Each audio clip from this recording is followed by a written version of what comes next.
E aí vamos direto ao ponto. Sabe aquela sensação de exaustão que parece não ter fim? Hoje a gente vai explorar uma mudança de paradigma simplesmente fascinante sobre o conceito de não resistência e como isso pode ser a cura para o cansaço extremo que afeta quase todo mundo hoje em dia. É hora de desconstruir umas ideias bem antigas e entender como a verdadeira sabedoria, na maior parte do tempo, está em não lutar. Então vamos começar pensando no seguinte: por que a vida moderna parece uma batalha constante, né? Desde muito cedo, a sociedade condiciona a gente a lutar e a tratar a vida como se fosse uma zona de guerra. A mensagem é que a gente nunca deve baixar a cabeça. A gente aprende a revidar tudo, seja em casa, no trabalho ou no trânsito. E isso cria uma dinâmica absurdamente pesada para a mente humana. E aí que entramos no nosso primeiro ponto: o cansaço da luta e o peso gigantesco de ter que ser forte o tempo inteiro. É incrível a desconexão entre o que ensinam para gente e o que de facto acontece. A expectativa social é que a gente seja uma rocha, sabe? Que a gente bata de frente e nunca aceite uma crítica. Mas a realidade é um esgotamento emocional absurdo. Ansiedade, fadiga física e aquela sensação crónica de que o mundo é um fardo impossível de carregar. A gente vê essa exaustão pipocando naquelas coisinhas triviais do dia a dia. Uma briguinha no trânsito, aquele embate super cansativo em grupos do WhatsApp da família, desentendimentos no trabalho. É literalmente essa necessidade constante de ter sempre razão que suga toda a nossa energia vital e deixa todo mundo completamente esgotado no final do dia. O que nos leva para a segunda parte da nossa análise, a força da não resistência. E o mais fascinante aqui é como ensinamentos muito antigos trazem uma solução totalmente contra-intuitiva para essa fatiga toda. Olha só que interessante essa citação bíblica clássica. Ela introduz uma ideia poderosíssima de que buscar a paz não é de forma alguma um sinal de fraqueza, mas sim um estado super elevado de ser. Ser um pacificador exige uma força interior imensa para quebrar aquele instinto que a gente tem de reagir a tudo com agressividade.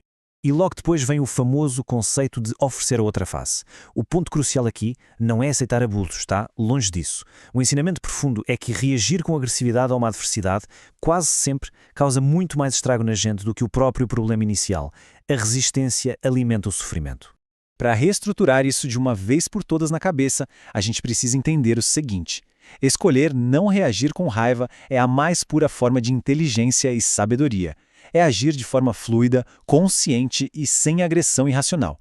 Ou seja, não é sobre ser passivo, é sobre saber exatamente como navegar no meio do caos. Bom, vamos visualizar isso com o nosso terceiro ponto, a metáfora do carvalho e do bambu, a verdadeira sabedoria da flexibilidade. Imagina uma tempestade daquelas, com ventos de 100 km por hora. O carvalho todo, orgulhoso e rígido, tenta enfrentar a força da natureza e acaba-se quebrando inteiro. Já o bambu, que parece super frágil, simplesmente se curva e dança com a ventania. Quando a tempestade passa, adivinha, o bambu está lá, intacto. Ele não bateu de frente com o inevitável, ele usou a força da tempestade a favor dele. Tem até uma história genial sobre um mestre ferreiro.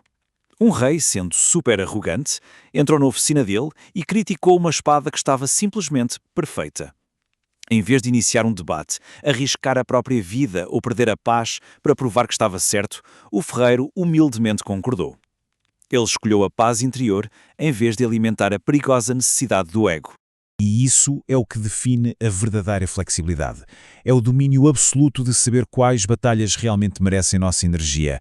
É valorizar a própria paz de espírito 1000 vezes mais do que aquela vontade de esfregar na cara dos outros que a gente tem razão. Construindo em cima dessa ideia, vamos para o quarto ponto, a suavidade da água e o poder incrível daquilo que é maleável. Essa observação de Lao Tzu foi escrita há mais de 2.500 anos. Ela diz que não existe nada mais fluido do que a água, mas para vencer o que é duro, não tem nada igual a ela. Isso prova que a força imbatível daquilo que se adapta é uma verdade universal, reconhecida há milênios. A suavidade, no longo prazo, sempre vence a dureza. É só pensar num rio. Quando a água encontra uma pedra gigante, ela não para, começa a gritar ou a brigar com a pedra, certo? Ela não gasta energia à toa. Ela simplesmente se adapta à forma do problema. Flui pacientemente pelos lados ou vai-se acumulando de forma silenciosa até transbordar e seguir em frente. E é fascinante ver como isso é universal. Temos ensinamentos do Oriente Médio de 2000 anos atrás e da China Antiga de 2500 anos atrás. Culturas separadas por milhares de quilómetros e séculos de distância, mas apontando para a mesmíssima verdade sobre a resiliência humana. A adaptação pacífica é simplesmente inegável. O que nos traz para a nossa quinta e última parte, dançando com a vida. Porque a teoria é linda, mas como a gente coloca isso em prática no meio do nosso dia-a-dia caótico? Aqui vai uma estrutura de 3 passos super prática para lidar com ofensas. Primeiro, respira fundo antes de reagir no automático. Segundo, analisa friamente se tem alguma verdade no que foi dito. Terceiro, desarma a situação. Se for mentira, deixa pra lá. Se for verdade, concorda com humildade. A lógica é simples, o veneno só faz efeito se a gente decidir beber. Imagina essa situação real. Um pedestre bloqueia a rua do nada. Em vez de meter a mão na buzina e xingar, o motorista faz o impensável. Ele assume a culpa e pede desculpas instantaneamente. Parece loucura, né? Mas isso desarmou toda a tensão na mesma hora. Evitou um bate-boca e salvou o dia de ser arruinado. A paz, de novo, mostrou que é muito melhor do que ter razão.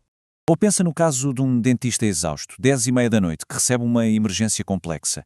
Em vez de reclamar e resistir àquele contratempo absurdo, ele escolhe dançar com a dificuldade. Ele fez o procedimento com calma e acabou transformando uma baita dor de cabeça numa conexão super gratificante. E é assim que a humildade ganha uma cara totalmente nova. Não é só uma virtude bonitinha, é literalmente uma ferramenta de sobrevivência.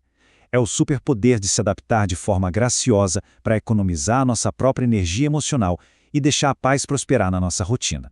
Os resultados aparecem rapidinho, viu?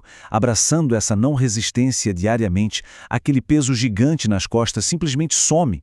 A gente salva relacionamentos importantes, aquela exaustão mental crônica derrete e passamos a agir com total fluidez em vez de ficar trombando e reagindo a tudo. Então, enquanto navegamos pelas tempestades inevitáveis da vida, a grande questão que fica é essa: vamos continuar sendo o carvalho rígido que acaba quebrando sob pressão ou vamos ser o bambu flexível que dança com a vida? A resposta é exatamente o que vai ditar se a gente vai terminar os nossos dias em completa exaustão ou em absoluta paz. Fica a reflexão. Muito obrigado por acompanhar essa análise e a gente se vê na próxima.